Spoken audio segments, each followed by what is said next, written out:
Hello everyone. तो आज हम देखेंगे जो फार्माकोलॉजी में 2 मार्क्स के क्वेश्चंस आए हैं उनके आंसर।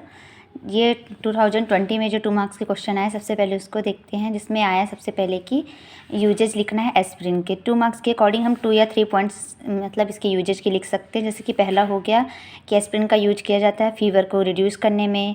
फिर अगर कोई भी माइल्ड या मॉडरेट पेन हो रहा है किसी भी कंडीशन, जैसे कि हमको अगर मसल एक हो रहा है या टूथ एक या कॉमन कोल्ड मतलब दांत में दर्द हो रहा है या कॉमन कोल्ड वगैरह जो भी हो गया उसको उससे जो पेन हो रहा है उससे रिलीफ लेने के लिए। अगर किसी को फीवर आ गया है तो फीवर को कम करने के लिए। और एक पॉइंट है कि its primary use prevention of heart attack या स्ट्रोक। इसका जो सबसे मेन यूज है एस्पिरिन का कि जो हार्ट अटैक होता है उसको प्रिवेंट करता है, रोकता है। और साथ ही साथ स्ट्रोक का दूसरा नाम होता है CVA यानी कार्डियोवैस्कुलर एक्सीडेंट, जिसमें क्या होता है कि ब्लड सप्लाई नहीं हो पाती हार्ट ब्रेन की वेसल्स को, जिससे वो फंक्शन प्रॉपर तरीके से नहीं कर पाते हैं। फिर प्रोफाइलैक्सिस ऑफ डिसीज, ये अलग इसके 6 पॉइंट्स मैंने लिखे हैं, आप इसमें से कोई भी 3 पॉइंट्स देख सकते हैं क्योंकि 2 मार्क्स का आंसर है। नेक्स्ट आया है define pharmacodynamics. It is the study of effect of drugs on the body and their mechanism of action, I what does drug do to the body. Pharmacodynamic में हम ये स्टडी करते हैं, ये देखते हैं कि जो हमने ड्रग दिया है वो ड्रग हमारी बॉडी में किस तरह से इफ़ेक्ट कर रही है, उसका काम करने का एक्शन क्या है। मतलब हमने जो ड्रग लिया है, कोई भी मेडिसिन ली है, तो वो हमारी बॉडी में जाके क्या इफ़ेक्ट कर रही है, क्या एक्शन प्रोड्यूस कर रही है। तो इसकी स्टडी करना फार्माकोडायनेमिक कहलाता है, जिसमें हम देखते हैं कि किसी भी ड्रग का हमारी बॉडी में क्या इफ़ेक्ट हो रहा है। फिर नेक्स्ट क्वेश्चन आया साइड इफ़ेक्ट ऑफ पेनिसिलिन, यानी पेनिसिलिन के साइड इफ़ेक्ट लिखने। ये भी 2 पॉइंट मतलब 2 मार्क्स का आया है। तो इसमें मैंने 5 पॉइंट्स लिखे, जैसे कि नौजिया हो सकती है, वॉमिटिंग, डायरिया हो सकती है, रैश हो सकता है पेशेंट को, एब्डोमिनल पेन हो सकता है, मसल स्पाज्म, मसल पेन। ऐसे ही आप कोई से भी 2 या 3 साइड इफ़ेक्ट लिख सकते हैं इसके। नेक्स्ट क्वेश्चन आया है कि 2 drugs use in angina pectoris, मतलब एंजाइना पेक्टोरिस जिसको हम कहते हैं कि चेस्ट में पेन होता है, तो इसका इस्कीमिक कंडीशन के कारण।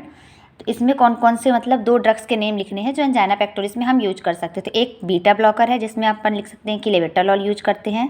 एक स्टैटिन जिसमें हम लिख सकते हैं कि एटोरवास्टिन यूज करते हैं। और एंटीकोगुलेंट जो कि कोगुलेशन नहीं होने देता है, जैसे कि हिपैरिन। तो ये इनमें से कोई 3 ड्रग है, इनमें से आप कोई भी 2 ड्रग का नाम लिख सकते हैं। नेक्स्ट आया है कि 2 यूजेज लिखना है, हिपैरिन के 2 यूजेज लिखना है। तो पहले इनमें से 6 पॉइंट लिखे, इसमें से कोई से भी हम 2 या 3 पॉइंट लिख सकते हैं, जैसे कि पल्मोनरी एम्बोलिज्म में यूज करते हैं, या डीप वेन थ्रोम्बोसिस हो गया उसमें यूज करते हैं, या अगर अनस्टेबल एंजाइना है तो उसमें यूज करते हैं। नेक्स्ट है ये 2022 में जो फार्माकोलॉजी में 2 मार्क्स के क्वेश्चन आए हैं। तो पहला है कि नसेट्स क्या है, यानी तो हम नसेट्स का फुल फॉर्म लिख सकते हैं कि नसेट्स का फुल फॉर्म होता है non steroid anti inflammatory drugs. NSAIDs are a class of medication that are used to treat pain, inflammation and fever. NSAIDs यानी non steroid anti inflammatory drugs medicine होती है जिसका यूज हम करते हैं अगर पेन हो रहा है तो उससे रिलीफ के लिए, इन्फ्लामेशन हो गया उससे रिलीफ के लिए, और फीवर वगैरह हो गया है तो उससे को रिड्यूस करने के लिए हम NSAIDs का यूज करते हैं। और इसके कुछ यूजेज भी लिखे, तो आप इनमें से 2 यूजेज लिख सकते हैं कि जैसे reduce pain from headache, arthritis and other musculoskeletal disorder, मतलब जितने भी मस्कुलोस्केलेटल डिसऑर्डर हो रहे हैं उसके ट्रीटमेंट में यूज करते हैं। पेन के लिए तो मेनली रिड्यूस ही मतलब यूज ही करते हैं कि पेन से रिलीफ दिलाता है, चाहे वो हेडेक का हो, पेन हेडेक के कारण अगर दर्द हो रहा है, या अर्थराइटिस के कारण, या कोई भी मस्कुलोस्केलेटल डिसऑर्डर है जिसके कारण पेन हो रहा है, तो उसके लिए हम NSAIDs का यूज करते हैं। फिर reduce inflammation from swelling and redness, अगर स्वेलिंग है या रेडनेस है या इन्फ्लामेशन हो गई है किसी भी डिसीज की वजह से या इंजरी या ट्रॉमा की वजह से, तो उसको रिड्यूस करने के लिए हम NSAIDs का यूज करते हैं। कुछ नॉन इन्फ्लामेटरी कंडीशन, जैसे कि अगर माइग्रेन हो गया है, माइग्रेन वाला हेडेक हो रहा है, उसके लिए भी, पीरियड्स में जो पेन होता है उससे रिलीफ के लिए भी हम यूज करते हैं। और पोस्ट ऑपरेटिव पेन, मतलब अगर किसी ऑपरेशन के बाद भी, सर्जरी के बाद भी अगर पेशेंट को जो पेन होता है उससे रिलीफ करने के लिए भी हम NSAIDs देते हैं। Thin blood in low doses to reduce the risk of heart attack and stroke, अगर हम इस NSAIDs का अगर लो डोज में दें, कम अमाउंट में दें, तो ये क्या करता है, ब्लड को थिन करता है यानी पतला करता है, जिससे ये हार्ट अटैक और स्ट्रोक की जो सेरेब्रोवास्कुलर एक्सीडेंट होती है उसकी कंडीशन को भी ये कम करता है। फीवर को रिड्यूस करने में अपने ऊपर देखा था कि अगर फीवर है तो उसको कम करने में भी हम NSAIDs का यूज करते हैं। नेक्स्ट आया है कि nursing responsibility while giving insulin injection, मतलब अगर हम इंसुलिन इंजेक्शन दे रहे हैं किसी पेशेंट को, एज अ नर्सिंग ऑफिसर हमारी क्या क्या रिस्पॉन्सिबिलिटी है। तो फर्स्ट पॉइंट इसमें दिया है अंडरस्टैंडिंग द प्रिस्क्रिप्शन, मतलब जो भी डॉक्टर ने या फिजिशियन ने प्रिस्क्राइब किया उस प्रिस्क्रिप्शन को समझना फर्स्ट प्रायोरिटी होनी चाहिए। Next preparing the insulin, insulin है उसको प्रिपेयर करना एडमिनिस्टर करने के लिए। चेकिंग द इंजेक्शन साइट, जो इंजेक्शन साइट है जहाँ हम इंसुलिन एडमिनिस्टर करने वाले हैं उस साइट को चेक करना। इंजेक्टिंग द इंसुलिन, उसके बाद हम इंसुलिन इंजेक्ट करेंगे यानी एडमिनिस्टर करेंगे पेशेंट में। फिर मॉनिटरिंग ब्लड शुगर, उसके साथ ही हम जो ब्लड शुगर लेवल है पेशेंट का उसको भी चेक करेंगे टाइमली। टीचिंग द पेशेंट, मतलब पेशेंट को बताना है, हम सेल्फ इंसुलिन भी अगर वो खुद से चाहे तो इंसुलिन इंजेक्शन ले सकता है, उसके सेल्फ एडमिनिस्ट्रेशन टेक्निक के बारे में बता सकते हैं और इंसुलिन इंजेक्शन क्यों दे रहे हैं उसके बारे में बता सकते हैं। इसके कॉम्प्लिकेशंस क्या हो सकते हैं उसके बारे में भी पेशेंट को एजुकेट करना। मैनेजिंग कॉम्प्लिकेशंस में ये है कि अगर इंसुलिन के कारण कोई भी कॉम्प्लिकेशंस हो रहे हैं तो उसको मैनेज करना भी आना चाहिए। नेक्स्ट है क्वेश्चन आया है कि अल्टरनेटिव सिस्टम ऑफ मेडिसिन क्या है। The pathies which are widely used for the treatment of disease in very natural way other as than allopathy is known as alternative system of medicine, मतलब अगर allopathy जो modern medicine है उसके अलावा हम जो अदर थेरेपी का use करते हैं डिसीज को ट्रीट करने के लिए वो अल्टरनेटिव सिस्टम कहलाता है मेडिसिन का। एलोपैथी मतलब मॉडर्न मेडिसिन का अलावा हम जो दूसरे तरीके से दूसरे थेरेपी का यूज करते हैं जो कि नेचुरली होती है जिससे हम डिसीज को ट्रीट करते हैं वो अल्टरनेटिव सिस्टम ऑफ मेडिसिन कहलाता है, जिसमें आयुर्वेदिक यूनानी ये सारे आ सकते हैं। नेक्स्ट है ये 2019 के फार्मेकोलॉजी के 2 मार्क्स के क्वेश्चन, जिसमें पहला आया है कि name any 2 drugs use in peptic culture, मतलब पेप्टिक कल्चर में यूज होने वाले 2 ड्रग्स के नाम लिखने हैं। तो पेप्टिक कल्चर होता क्या है, मतलब जो हमारी म्यूकस मेम्ब्रेन होती है स्टमक की, मतलब ईसोफेगस की, स्मॉल इंटेस्टाइन की, स्टमक की, वो उसका ब्रेक डाउन हो जाता है, टूट जाते किसके कारण, या तो हाइपर एसिडिटी के कारण, मतलब जो HCl होता है उसका ज़्यादा सिक्रीशन होता है उसके कारण जो म्यूकस मेम्ब्रेन होती है वो डैमेज हो जाती है जिससे पेप्टिक अल्सर की कंडीशन डेवलप होती है। तो इसमें हम प्रोटॉन पंप इनहिबिटर में जैसे कि ओमिप्राजोल, पेंटाप्राजोल दे सकते हैं। H2 रिसेप्टर ब्लॉकर्स में आपने सुना होगा कि रेनिटिडीन, सिमेटिडीन, ये ड्रग्स हम पेशेंट को दे सकते हैं। फिर पूछा गया anti leprosy therapy that involves a combination of antibiotic to treat leprosy such as rifampicin, clofazimine and dapsone to kill bacteria that cause leprosy. It is also known as multi drug therapy. तो हम ऐसी therapy जिसमें हम जो antibiotic use करते हैं combination में use करते हैं, मतलब 2 या 2 से ज़्यादा एंटीबायोटिक साथ में यूज करते हैं, जैसे कि रिफेम्पिसिन हो गई, क्लोफाजिमिन हो गई और डेप्सोन, इनका यूज करते हैं। इनका यूज करके हम क्या करते हैं, जो बैक्टीरिया लेप्रोसी कॉज कर रहा है यानी कि जो माइकोबैक्टीरियम लेप्रोसी है जो कि लेप्रोसी कॉज करता है उसको किल कर देते हैं, मार देते हैं। इसे ही एंटी लेप्रोसी थेरेपी कहते हैं। और इस एंटी लेप्रोसी थेरेपी का दूसरा नाम भी होता है multi drug therapy. Multi drug therapy इसलिए कहते हैं क्योंकि इसमें एक से ज़्यादा हम ड्रग यूज कर रहे हैं, जैसे रिफेम्पिसिन, क्लोफाजिमिन और डेप्सोन। नेक्स्ट क्वेश्चन है कि emergency drugs use during hypertension. Hypertension में कौन कौन से इमरजेंसी में ड्रग्स यूज किए जाते हैं। तो 2 मार्क्स का, तो इनमें से आप कोई भी 2 या 3 ड्रग्स के नेम लिख सकते हैं, जैसे कि लेबेटालोल हो गया, निकार्डिपिन हो गया, स्मोलोल हो गया, हाइड्रालाजीन हो गया, नाइट्रोप्रोसाइड हो गया या फिनोलोडोपाम हो गया। हाइपरटेंशन तो कंडीशन तो आपको पता ही होगी जिसमें जो ब्लड प्रेशर लेवल होता है वो हाई हो जाता है। नॉर्मली जो होता है 120 या 80 या उससे ज़्यादा 130 या 90 का होता है। अगर उससे ज़्यादा हमारा जो BP हो रहा है तो वो हाइपरटेंशन की कंडीशन में आता है। और अगर उसमें भी अगर हाइपरटेंशन की भी स्टेज होती है, हाइपरटेंशन फर्स्ट, सेकेंड, थर्ड, अगर वो थर्ड में चला गया है जिसमें हॉस्पिटल में ही उसका मैनेजमेंट होता है, उस टाइम पे जो इमरजेंसी ड्रग्स यूज होते हैं वो ये हैं।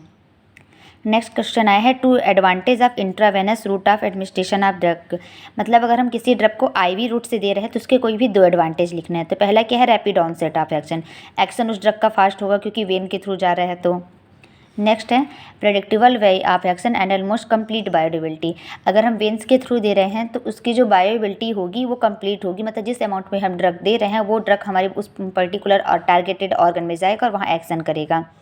Best way of administration in very ill and comatose patient who can not ingest anything orally, ये बेस्ट तरीका होता है एडमिनिस्ट्रेशन मतलब ड्रग देने का या मेडिसिन देने का जो बहुत ही ज़्यादा बीमार पेशेंट है या ऐसे पेशेंट जो कोमा में है, क्योंकि वो कुछ भी चीज़ इंजेस्ट नहीं कर सकते, मतलब माउथ से वो कुछ भी चीज़ नहीं ले सकते हैं, तो हम उन्हें ओरल एडमिनिस्ट्रेशन नहीं कर सकते। इसके लिए IV रूट बेस्ट होता है जो बहुत ज़्यादा इल पेशेंट है या जो कोमा में पेशेंट हैं।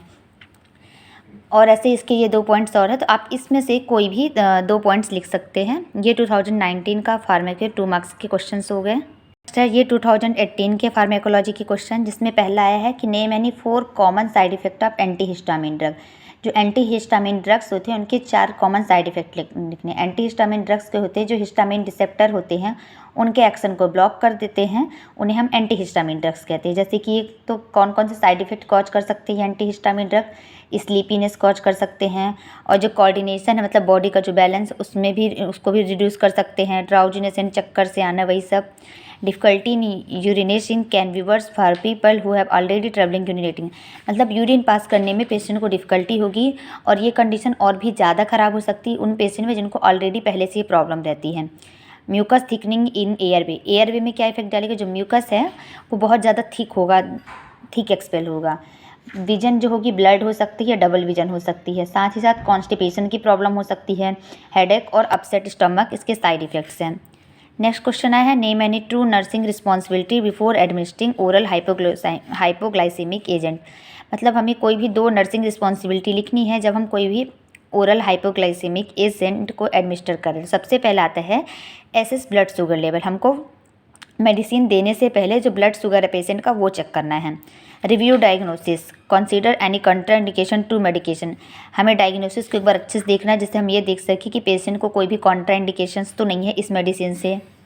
Educate the patient, teach the patient about the medication purpose, dose, frequency and side effect, मतलब पेशेंट को बताना है कि मेडिसिन जो हम दे रहे हैं उसको किस पर्पज़ से दे रहे हैं, उसकी कितनी डोज देनी है, फ्रीक्वेंसी मतलब कितने टाइम लेना है उसको, OD BD, और उस मेडिसिन के क्या साइड इफ़ेक्ट हो सकते हैं। नेक्स्ट है मॉनिटर फॉर साइड इफ़ेक्ट, अगर मेडिसिन का कोई भी साइड इफ़ेक्ट हो रहा है तो पेशेंट को हमें बता देना है कि ये साइड इफ़ेक्ट देखने को मिलते हैं, और अगर ऐसा कुछ भी उनको दिखाई देता है तो वो तुरंत ही हेल्थ केयर पर्सनल से कंसल्ट करें।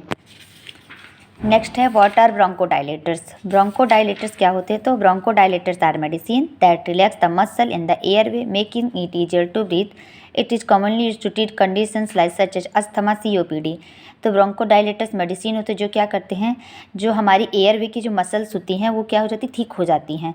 तो ब्रोंकोडायलेटर्स क्या करते हैं, जब हम देते हैं किसी पेशेंट को तो हमारी एयरवे की मसल को रिलैक्स कर देते हैं, डायलेट कर देते हैं, जिससे पेशेंट ईजिली ब्रीथ कर पाता है, सांस ले पाता है।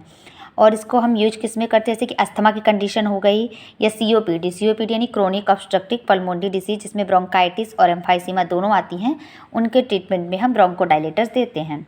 नेक्स्ट आया है सक्सिलाइन फर्स्ट कोलिन और उसके यूजेज लिखना। तो succinylcholine is a short acting muscle uh relaxant use to relax muscle during surgery and other procedure. तो जो सक्सिनाइल 1 कोलिन है वो एक शॉर्ट एक्टिंग मसल रिलैक्सेंट है जो क्या करता है, हमारी मसल्स को रिलैक्स करता है सर्जरी के टाइम पे, या कोई भी अदर प्रोसीजर हो रही है जिस टाइम पे मसल रिलैक्स होनी चाहिए तो हम सक्सिनाइल फर्स्ट कोलिन एडमिनिस्टर करते हैं मसल को रिलैक्स करने के लिए। इसके यूजेस तो पहला वही पॉइंट से समझ में आएगा कि सर्जिकल प्रोसीजर को फैसिलिटेट करेगा, मैकेनिकल वेंटिलेशन में हेल्प करता है, मसल जो कॉन्ट्रैक्शन होते हैं, मतलब अगर किसी पेशेंट को ECT दिया जा रहा है, यानी इलेक्ट्रोकन्वल्सिव शॉक थेरेपी दे रहे हैं, तो उस टाइम पे मसल कॉन्ट्रैक्शन ज़्यादा ना हो उसको कंट्रोल करने के लिए यूज करते हैं। अगर एक्यूट लैरिंगोस्पाज्म के एपिसोड्स आ रहे हैं, मतलब अगर एयरवे में कोई भी ऑब्स्ट्रक्शन हो गया है तो जो हमारी लैरिंग से अगर उसमें स्पाज्म हो रहे हैं तो उसको ट्रीट करने के लिए भी हम सक्सिनाइल फर्स्ट कोलिन का यूज करते हैं। तो ये 2018 के फार्मेकोलॉजी के 2 मार्क्स के क्वेश्चन हो गए। ओवरऑल हमने सारे ईयर्स के 2 मार्क्स के क्वेश्चन देख लिए। आई होप आपको मेरे वीडियोज़ पसंद आ रहे हों, तो please like, share and subscribe my channel. Thank you.